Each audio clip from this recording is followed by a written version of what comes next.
Cominciamo, che è già ora.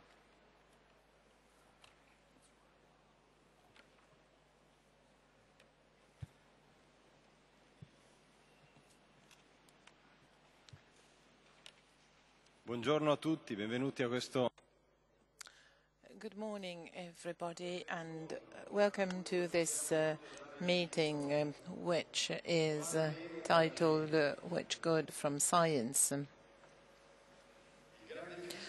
The great Italian physicist Nicola Cabibbo, who recently passed away, when talking to the Papal Academy of Sciences in 2002, and he was indeed the chairman of that academy, stated a science which gives up its cultural value runs the risk of being conceived as a mere extension of technology, as a mere tool in the hands of the economic and political power. What is the cultural value of science, if not its connection to the whole, to the human being, to the destiny of human beings? Today's meeting intends to be a contribution towards understanding the cultural value of science. Scientific research is a special expression, the expression of the thirst which characterizes human beings, the thirst for meaning, truth, beauty. It is a special sign of that nature that pushes us to desire great things. It is a drive which, in the case of science, is expressed in terms of searching an order, the order of the physical world. Everything has an order, so said Dante. The search for the connection that links the natural phenomena from the cosmos to their entirety, in its entirety, to the biological complexity, the intrinsic nature of matter, or the search for the truth in mathematics. We're about to talk the good that comes from science. In other words, which is the positive contribution that science offers human beings? Is its purpose merely that of satisfying the curiosity of a handful of scientists who carry out research, or is there a common good in science? Of course, you've got to consider the benefits of technology. It wouldn't be so easy to communicate with so many people at this gathering unless we had a microphone like the one I'm using now. Think of communication, think of medicine, think of transportation. You can move from one place to the other throughout the world without any problems. There are extraordinary successes achieved in science, and thanks to science. We should also understand that this affects our mindset, our way of thinking and working. Suffice it to think of how our use of time has changed. We plan time in a different way, and this has been so since we have had a mobile phone in our pockets. This is especially true for our children who were somehow born with a cell phone. How are we conditioned by a society which is increasingly dependent on technology? What are the risks and responsibilities involved in this? And then you've got basic research, because, technological innovation depends on it. Understanding the structure of the universe, alternatively, studying the brain and its functions. Again, the novelty of a discovery or mathematical demonstration. How does all this account for something which is good for everyone and not for just those involved in science. In line with the theme of this gathering in Rimini, it is important to focus on these issues, considering also that we are going through a phase of transition in the world of research, which fits into a much broader world. Certain developments are indeed guided by elements which are in a phase of transition. The risk is that basic research and also applied research comes to a dead end unless we are clear about their meaning and their implications in terms of common good. I think that those that deal with research can help us better understand this theme with their authoritative testimonies. We have two distinguished guests here today. I'm very pleased to have them here sitting at this table. First, Professor Edward Nilsson.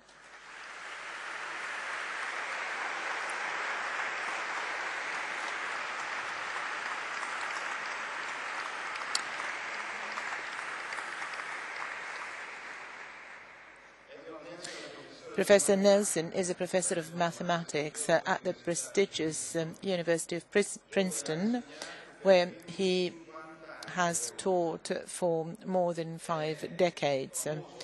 He is famous in the international community of mathematicians because of his work in mathematical physics and logic, and also for the internal set theory.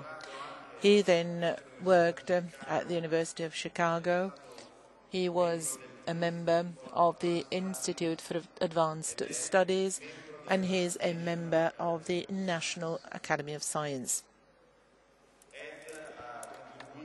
Ed has decisively contributed to the theory of the representation of groups with an infinite dimension, to the mathematical demonstration of certain quantum theories and stochastic processes. So he has really contributed very much to mathematical research, and he has worked at some aspects of the probability theory. In the last few years, he's been dealing with mathematical logic and with the foundations of mathematics. He's really going at the roots of certain phenomena which could lead us to great discoveries. And then Andrea Moro.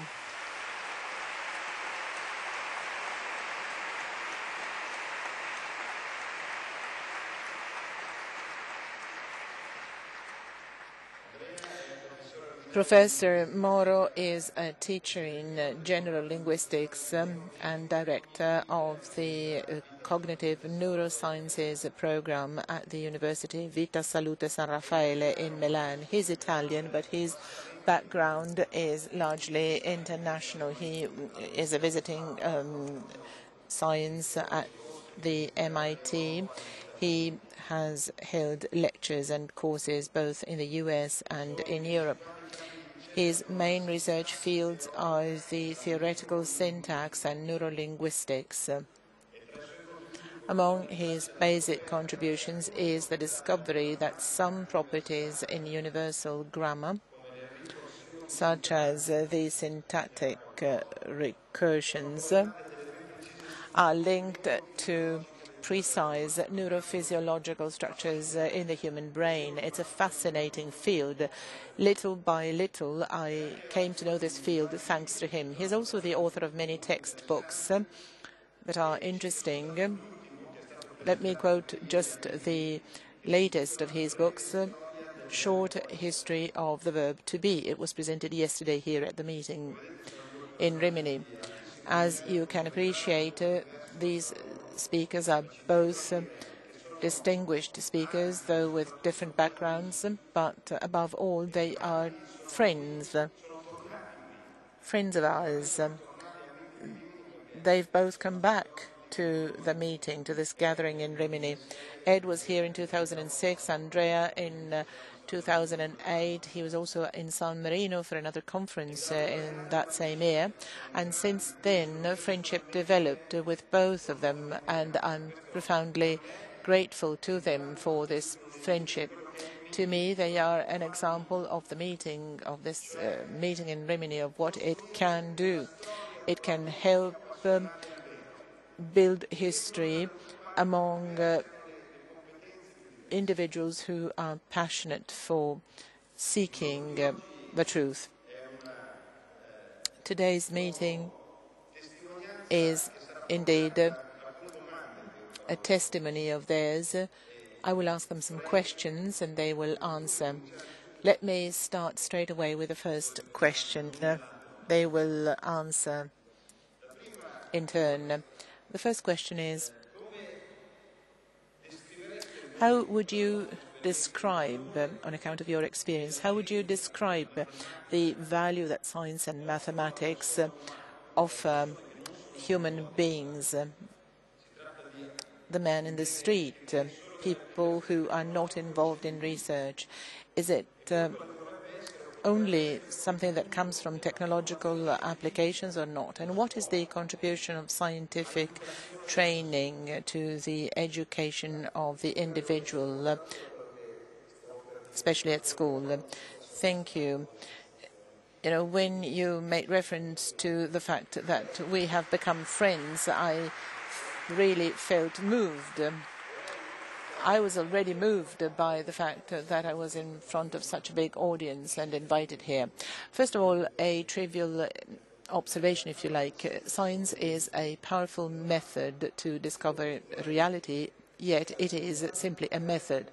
I'd like to show you three components which arise from this hypothesis, from the assumption that science is just a method. This is in relation to what Marco asked about the positive value of science. First of all, an American linguist, Jones, that I had a chance to meet in several occasions, said it's important to surprise ourselves of simple facts. This is what Noam Chomsky says all the time. Marco knows about how important the stupor is. We're responsible for teaching stupor and wonder. How can we do so? Marco told me that I should refer to my personal experiences, and this is what I'm going to do. Let me tell you what happened to me when I explained my niece, Federica, what stupor means. She couldn't even read at that time. You know, you can't connect yourself with the Hubble telescope. You can't talk about group theory. The only thing I thought I could use was a spoon, a small teaspoon. I took it and I asked Federica to look at her mirror image in that spoon. And then I turned the spoon and said, "Can you see your image?" And she said, "Yes, upside down." "How is it possible? You just turn the teaspoon." She said, "What's the trick?" She wanted to look at the teaspoon and check whether it was the same as the other teaspoons. You know, stupor can be communicated if you pass the object that generates it. Father Giussani, in a sentence that I always keep in among the quotations that I have in my mind, used to say, the method to know an object is dictated by the object itself. It can't be defined by the observer. So this fact of communicating stupor relies on the fact that you're not communicating something that relates to you, but the effect of the experience generated by that object. And you have to show the object by so doing, the person in front of you can share your stupor. So teaching stupor, teaching wonder is possible, and it is a duty for us. Secondly, science has phases in which it follows a mechanicistic approach. You know, there are numbers that we use to deduct certain facts, but science is not merely a set of calculations and numbers. If it was so, everything would be in the assumptions already. Instead, discovery is the encounter with an unexpected fact. The unexpected fact is a guarantee that there can be discoveries, and we experience the unexpected on a daily basis. A short experiment now. Why are you sitting here now, and why are we here sitting at this table? You know, Marco Bersanelli and Edward Nelson wrote wonderful books. If you were here just to know what we think, you would buy their books. And if you have some more money, you could buy even my books. But you are here because you are expecting something to happen, and something has happened already. You are here. We met here. Well, actually, we have the seaside at a few kilometers distance. It would have been better to be there, considering that it's hot. But we're here to expect something positive, not that a chair falls down, for example, but what you're expecting to go home with a new idea. We are here today at this precise moment in time, and you're expecting something from this meeting. Being open to the unexpected is the justification for hoping that something will come out of a scientific method. We have an obligation to teach people to be surprised of simple facts. There is this unexpected component, and there's a third component that I would like to highlight, which is trust.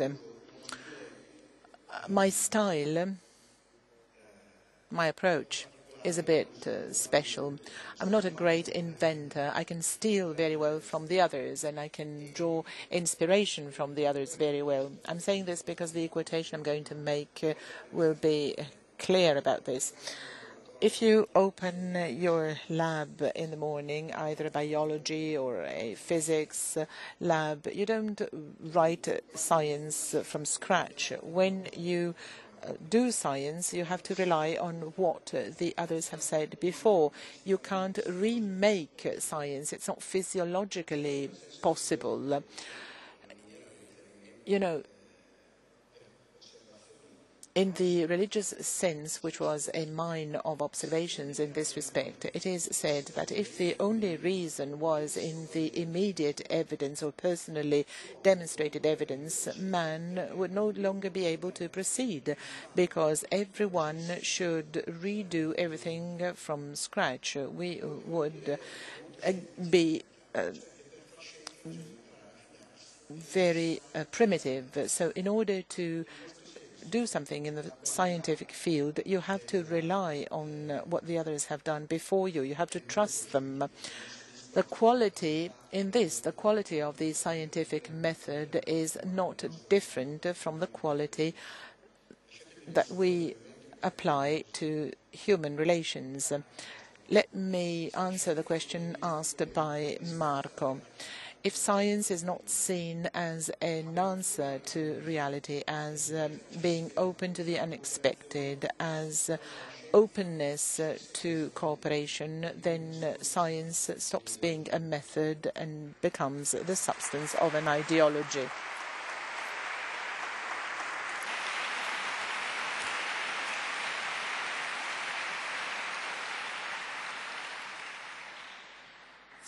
Anni fa. 16 years ago, an unpublished work, an unpublished novel by Jules Verne was discovered. The 20th century, and that had been written in 1863.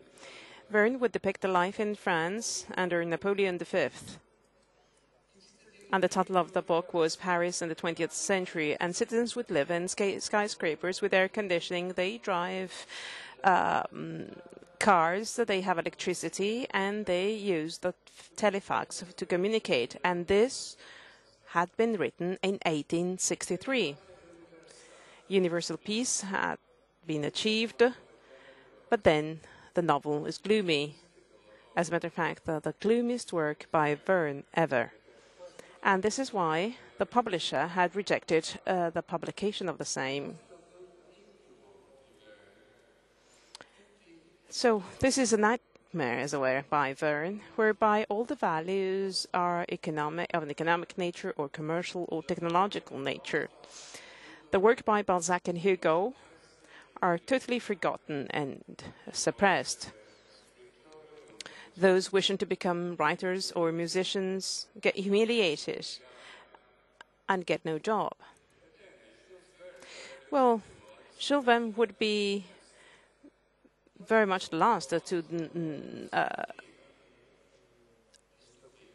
not consider science. So this novel is dystopia, a pessimistic vision of the future. Not because of the technological benefits which is brought about by the science, but because of the loss of human values, including the very human values of science.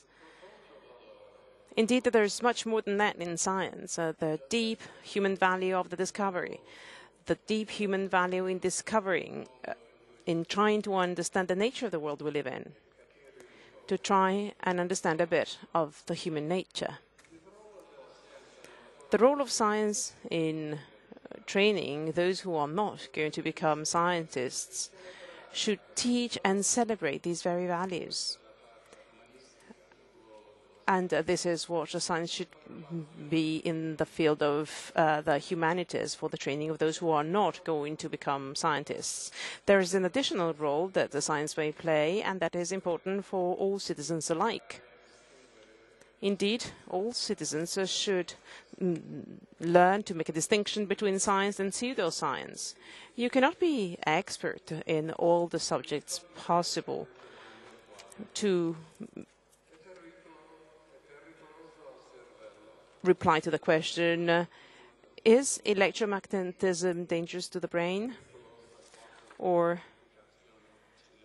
genetic modifications in food, are they dangerous?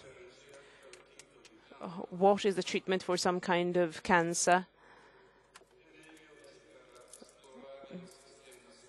Should we better study the solar system with rockets without human beings on board? Do you have to understand the method of science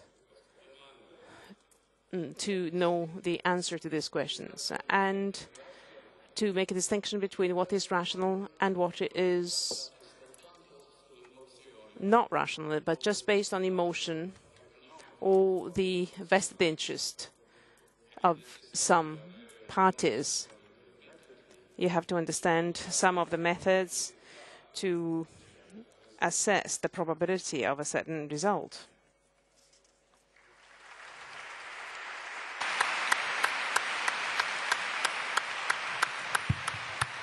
Bene, passiamo alla... Very well then.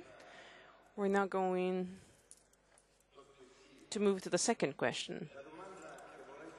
The question I'd like to voice is indeed the following. Do you think science is enough? Do you think science is enough for a man?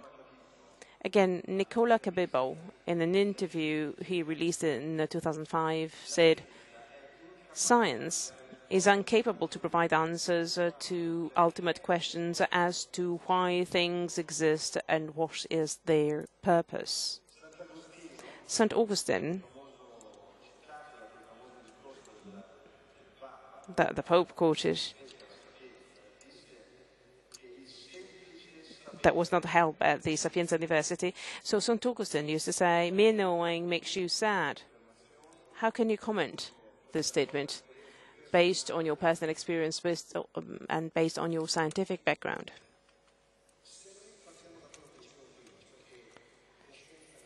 Well, let's go back to what I was saying earlier on. Science is a method. Science does not include the 10 objectives. Why is it worth it to work in the field of science? This is the basic question. What Ed was saying earlier on, what you were hinting earlier on, is certainly true. Science is useful. Enhancing technology with telecommunications, with medicine, certainly it is most useful. And yet, no doubt, human beings are equipped with a natural curiosity. There's another quotation from Dante that I wish to make, which is a happy coincidence with an exhibition which is here held in the sweetness of the sun.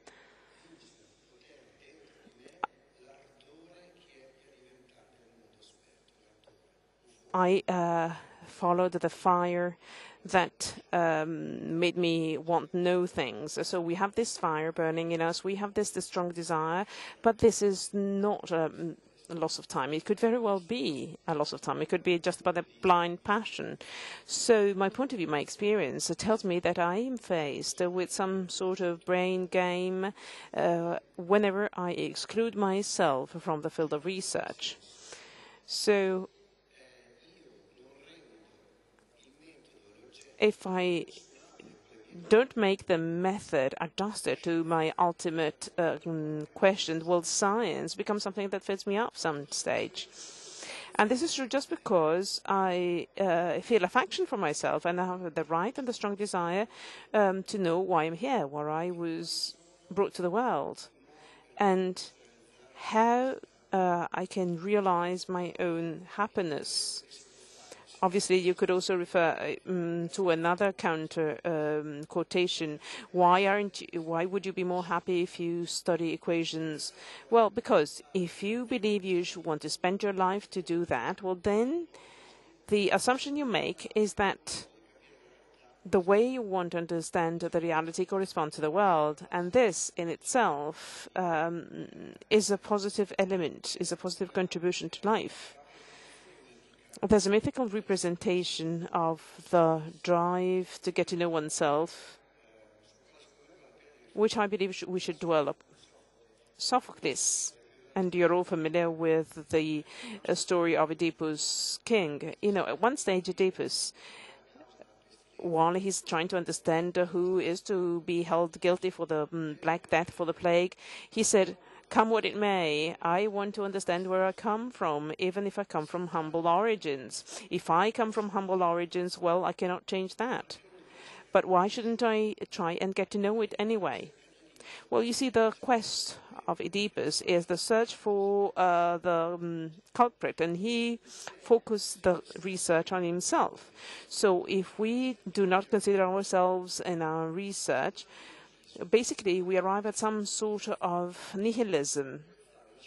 I'd like to make another quotation from a text that I believe is very much the climax of this type of nihilism. The text is a very famous book indeed that was written by Jacques Moro, Nobel Award for Medicine and Physiology, 1970, and the title is The Chance and Necessity, and I'm sure that most of you are familiar with it, so bear with me for that. It is just 10 lines, and I wish to share it with you.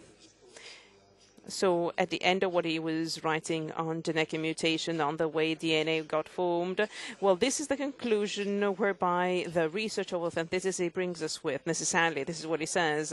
The old alliance is broken up, and man finally knows he is alone in the indifference of the universe wherefrom he emerged by chance. His duty, his lot is not written in anywhere.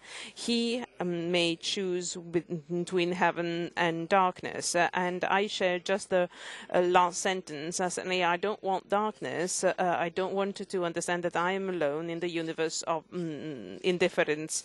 This certainly doesn't meet my experience. This certainly doesn't meet my experience of the daily lives. If the science becomes the detection of the nothing, well, then it may become just a testimony of death. What have I had to do as a linguist?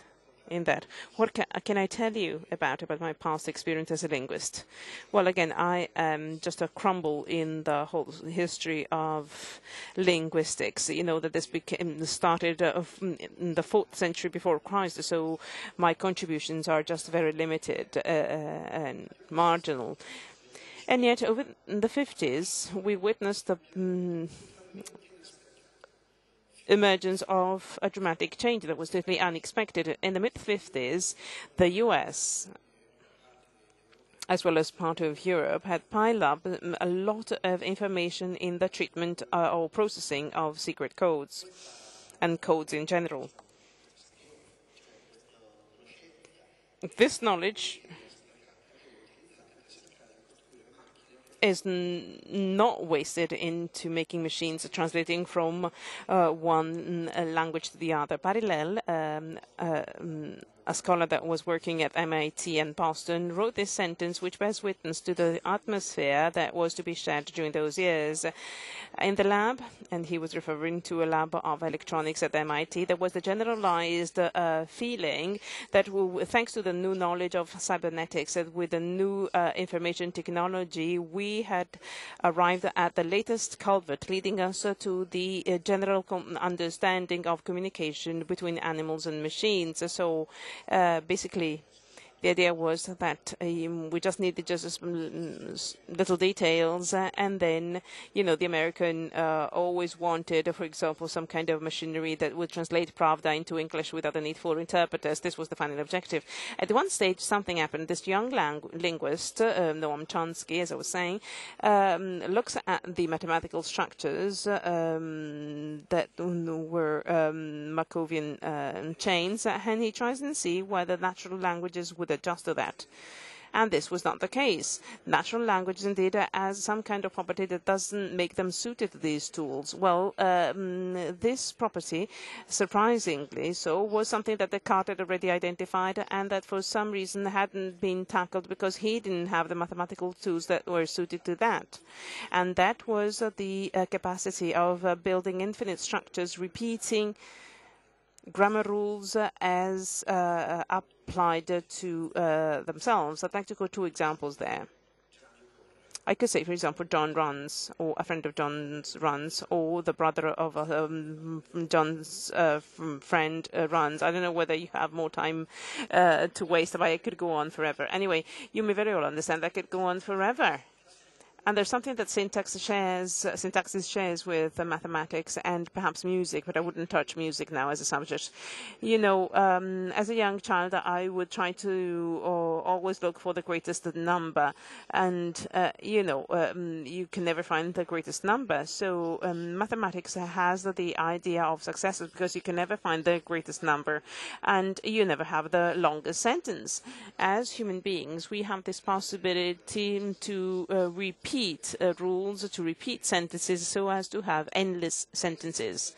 Well, this discovery changes dramatically the whole scenario. This is a true discovery indeed. It was something completely new, and this led to 2 different consequences. First, no other human being was discovered to have same rules or similar rules. Whenever I say that, there are those who say, have we checked all the animals? Well, I'm not sure. You know, this is a scientific method. You have to have a reasonable sample. So for what we know, this is what it is. You know, at the conferences of international societies of science, there's a time when there's some kind of plenary session wherein somebody would hold a speech and tries and cover some ecumenical subject. That is something that is of no specific competence of individual scholars. And the topic that was chosen by Steve Anderson, who professor at the Yale University, was indeed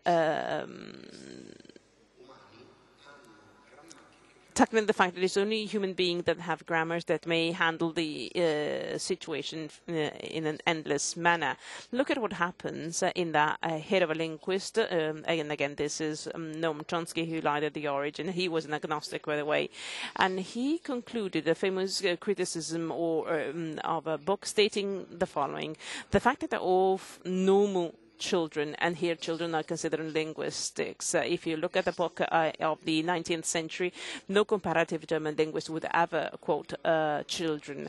Well, the fact that normal children learn grammars of a high degree of complexity in a pretty fast way suggests us that human beings are somewhat planned out and engineered in a special way for this specific skill, as they know how to process data and to come up with assumptions of an unknown level of complexity. Some years afterwards, Noam Chomsky would say, this is the nucleus, the core of language, and it is a mystery. So do you have to surrender? Do you have just to stare at this mystery? Well, certainly no. In many cases, this intuition was used to discover new things. I'd like to name two. Those who study the acquisition processes of language in children, if you assume that there's some kind of guide who precedes experience, because we are planned out, we're engineered in a special way, as Chomsky would say, then you acknowledge that and you see that it is true that children do make mistakes, but not all the one that you can think of. So children are analog machines. So if they say, if they hear regular verb like called, then they would say sell rather than sell salt, because they do not expect.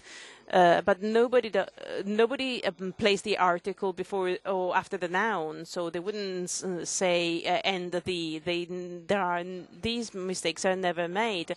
There are languages such as Romanian and Basque where the article would come after the noun, so this is not something unconceivable. But in the system that precedes experience, you are given instructions that somehow make certain mistakes impossible. What is the second thread of research that I was involved in with great passion? Quite by chance, I shared my experience at university with a group of neurologists, specifically with Stefano Kappa, that later became a good friend of mine. And, you know, the most important discovery usually takes place just when you're drinking coffee or maybe drinking a beer. So, well, beer is not that suggestive to mystery, because beer makes me sleep. So when I was talking with Stefan, I said, what I know about linguistics fits with what you know about the brain. And he said, I don't know, let's see. So we decided to carry out an experiment together, which turned out to be conducive to other knowledge, something that would never happen with that coffee and that little spoon, but I didn't use the little spoon with Stefano anyway. So the idea was as follows. If it is true that we have some kind of guidance in the brain that would prepare us to learn some kind of grammar, because grammars do include infinite structures, is this guide the result of a convention, or is it an arbitrary guide, or is it the result of chaos, as Moro would say when he said that we are alone in the universe? And then we were thinking about an experiment that perhaps you've thought yourself. We tried to develop impossible grammars. Had we studied the digestive system without exploring the womb and all the components that would enable us to digest food, we would have, you know, different food prepared, and we would have analyzed the reaction of the body to these different mixes. We developed a grammar that could not be a grammar that would include impossible rules, and the result was clear. So if the human brain looks at grammars that do not share the normal form of all the languages spoken in the world, the brain circuits that are usually used to learn a language are turned off. So the brain, irrespective of any imposition, basically looks at grammars and knows where it wants to go to.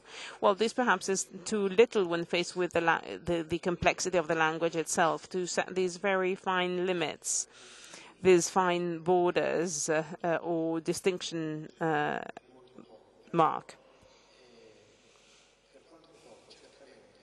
It may be very little, but it helps us not to mix confusion with the unicity of a process.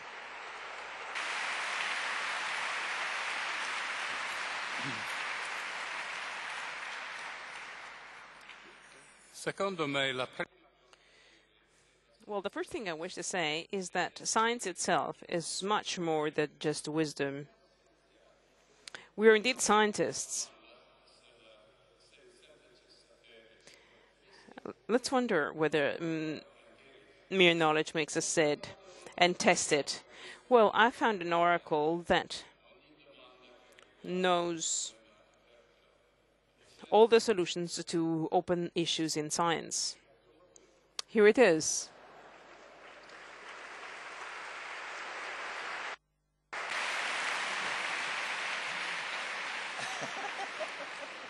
bisogna precisare che non Well, this oracle doesn't know it all. At times, he doesn't know the past, but he knows the future for good, for certain, and he never makes mistakes. This is the most important problem of mathematics. Is Riemann's hypothesis true? He said yes. And what about the most important open issue in computer science? Is P equal to NP? He said no.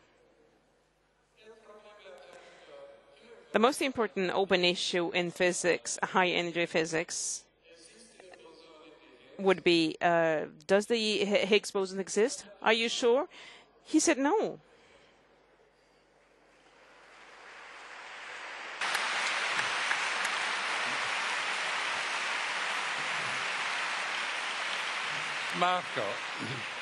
Marco, vuoi...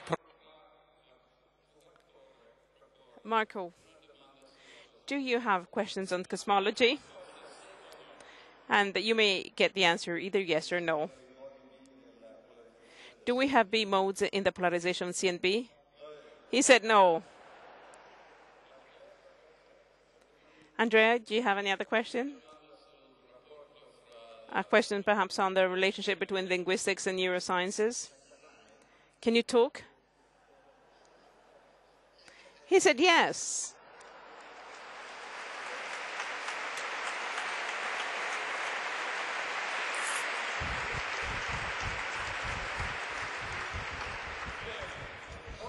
Very well then. So what now?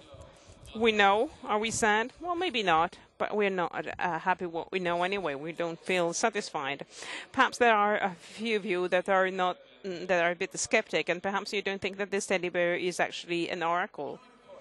It doesn't matter anyway. If there were any such oracle, we wouldn't be happy anyway. What I'm trying to say is that knowing by itself is not satisfactory for science itself, and certainly not for the mankind. What do we miss? What else is there with science? Where in knowledge, what lacks is the glorious adventure to make science, to make mistakes, to try again, to fight against what you don't know, to cooperate or compete with your colleagues, to discover, to invent, to feel amazed when you start seeing something really new, something that you'd never seen before. And then at the end, if we're lucky enough, we might be about to make one step forward that can be used by others after us in the quest for truth.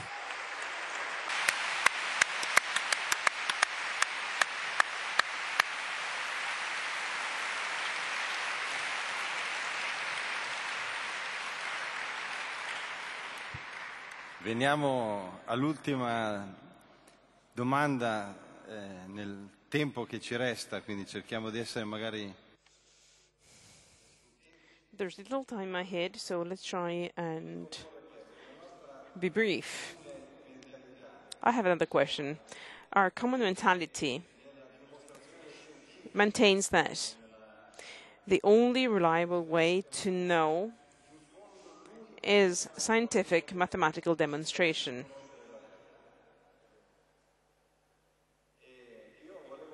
And my question is, and the question is addressed to both of you, what do you think? What do you think about this assumption? Do you think there are risks associated to this assumption, to this approach? What do you think is the role that science, our fight against the mystery of the unknown, what do you think that the relationship with the ultimate truth, with our desire to get to know beauty and truth? Andrea first. Well, I don't think the teddy bear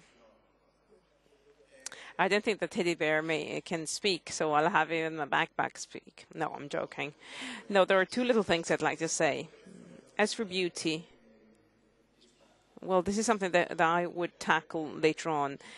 There are two other considerations I wish to make before. Well, we said that mechanical, algorithmic, mathematical, again, demonstration is important to the deduction process, is key, indeed, to the deduction process. But if we agree on the fact that the scientific research or discovery happens by coincidence, obviously we cannot consider this being the only ingredient. By the way, based on my experience, I may say that whenever the scientific world program gets closed, then they have to start a new adventure. At the end of the 19th century, somebody wrote that it seems that most of the principles underlying physics were already written, and the application of such principles should pave the way to future future research.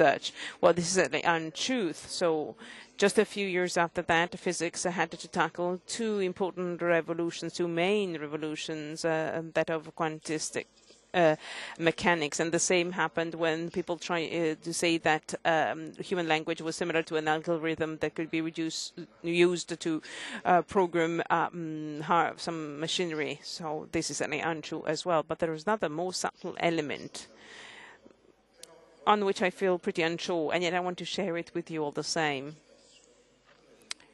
It often happens to me to try and defend a stance that often is taken for granted in many scientific circles. I don't know whether it happens to you. Sometimes over lunch you meet up with colleagues, with fellow scientists, and they ask you, you certainly don't believe in resurrection. And then you say, what if I believe? Well, it is not repeatable. The experiment intrinsically should be repeatable. This is what actually proves that something is real. Well, I'm not going to tackle this problem here, but usually I react saying, are you sure? Are you telling me, this is what I usually say to these colleagues, are you telling me that I cannot trust in something that which is not repeatable? Then you do not exist, because you may not be repeatable yourself. You can never be conceived again. There's exactly as you are. Thank you. I'll certainly will recall this applause, this warm clap of hands, because I want to defend myself. You know, I am a scientist, but I would never say that only what you can repeat does exist. And this is one thing. And then let's move on and talk about beauty. Well, as to beauty, I believe that me and Edward are on different stances. Well, perhaps because we work in different fields. You've certainly all studied some kind of grammar of some different language. Well, you know, grammars always have exceptions. And exceptions basically make mad, because, you know, when you've learned something that always works, then you find something that is an exception. So you always find something that doesn't follow the rule. And what is interesting about it, and we talked about this issue, is that mathematics does not hold the exception, the singularity, but not the exception as such. So perhaps this is the watershed between our two disciplines. Now, I want to quote somebody, and you have to guess who is it. I follow the precept of the theoreticians stating that elegance is a subject that for tailors and shoemakers. It was Albert Einstein. He said that in 1920. Why am I saying that? Well, because if it is true that symmetry, simplicity, elegance are so attractive, you would certainly go for a symmetric and elegant formula. You would certainly opt for it. And yet, to be adherent to truth or to be able to anticipate fact, then you have to have the real formula. So maybe that formula is not that nice, but maybe that is the right one. This doesn't mean that in fields such as mathematics, where symmetry is an element that cannot be a guiding principle. Now, making one step backward with respect to what I've just said, it is not true that in linguistics the concept of simplicity and not being used as a substantial element to decide about to one theory or the other. And, for example, in the case when learning a language, the grammar has to be simple. So grammars have to be simple, apparently. Marin de Bleu said that if we have to simplify what seems to be complicated, we are never invited to make something simple more complicated. This is for sure. So I'd like to wrap up now this unique opportunity that Marco and all of you offered me. If science stopped being a method and just wants to set itself as a goal, if the science excludes me, and if science sets beauty at the center rather than truth, well then science is just but an ideology that is the opium of peoples. Thank you.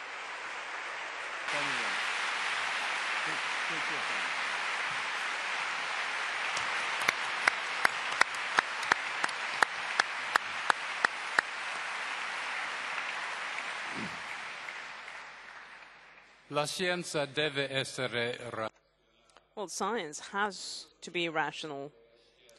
All what is scientific is rational. But unfortunately, we often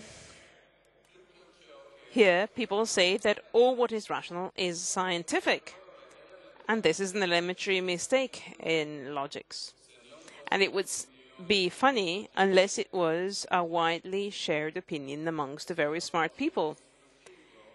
And this mistake would be fun unless it would be totally destructive of human values. This is no science. This is scientism, which is a new religion. Once a colleague of mine said, Ed, you are the more rational person I've ever met. And I find it really surprising that you believe in God.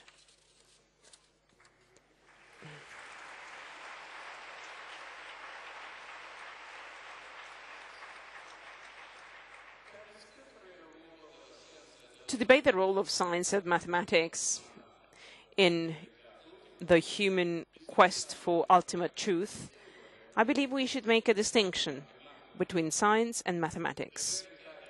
The truths of science have a very short half-life.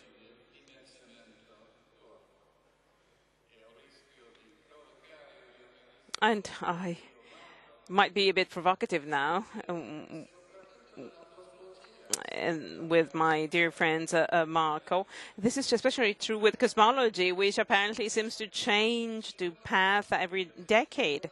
With mathematics, we're still working on a problem that has remained unsolved for 2,500 years. The difference is that science is always searching for the truth of the physical world, and the criterion of certainty is experience. Mathematics includes the construction of abstract models, and the criterion of certainty is nothing but the demonstration. Both mathematics and science are little connected to the human quest for the ultimate truth, I believe. These mathematics and science are certainly noble disciplines. You may very well devote your whole life, your whole working career to these disciplines, but these disciplines are not the only path to be followed in your quest for truth. As to beauty, well, beauty was all important, and not just for science, but certainly for physics.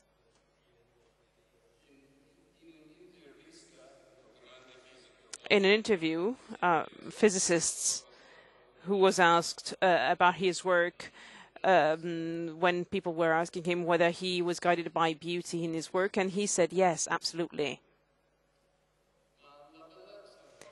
But beauty, perhaps,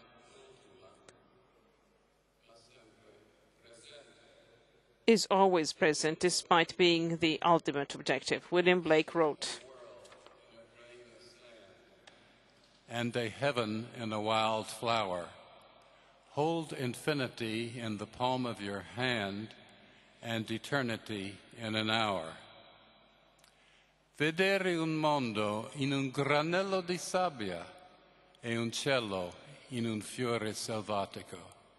Tenere l'infinito nel palmo della mano e l'eternità in un'ora."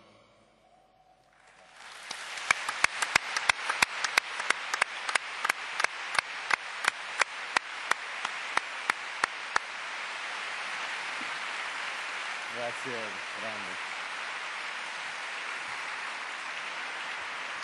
Ma io credo che, concludendo...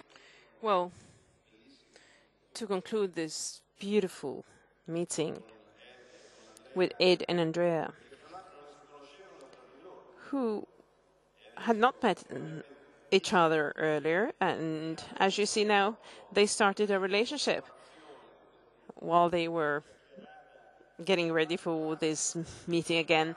And this is one step forward in the building up of relationships that we are again developing through the meeting. We've heard about the fascination and the greatness of scientific research. And we've also heard reference to scientific research not being self-sufficient. We've learned that technology, scientific knowledge certainly provide a hope to contribute to the quest of truth, but they are not synonymous with the truth. Mankind are not just happy with theological knowledge, with scientific knowledge. Ed would say even science itself is not totally satisfied by knowledge. This is what Zeno would say. Knowledge itself makes us sad. This is true and dramatic, and this is true for all of us, I believe. This is not just true for others. There's an element of that sadness that we all share, because our need for happiness, our quest for truth, has an horizon that cannot be closed up in the constraints of any discovery of knowledge or of application. Benedict XVI at the Academy of Science of the Pontiff said, "Science certainly gives out to generosity, but only gives out what it may give." And I'd like to go back to that very interesting hint by Andrea. Well, science may not contribute anything to what is unique for its very nature, such as this single individual. It may not add anything to that. It may only add to what can be repeated. So it is partial and extremely generous at the same time. This is a way we interpret the real to get to know the truth. And Benedict XVI would go on saying, man cannot just rely on science technology because they do not deserve such unconditioned trust to believe that scientific and technology progress may explain it all and that could actually meet the final quest for truth.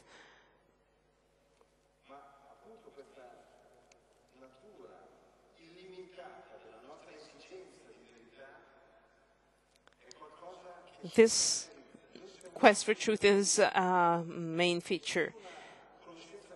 No partial knowledge may be satisfactory for us. We want something infinite. So by way of conclusion, I'd like to say that that subtle line of sadness that together with gratefulness and amazement accompanies every experience in every discovery or new knowledge, well, that line of sadness together with gratefulness is again an invitation to realize that the nature of the human heart is irreducible. The nature of our quest is infinite. Thank you.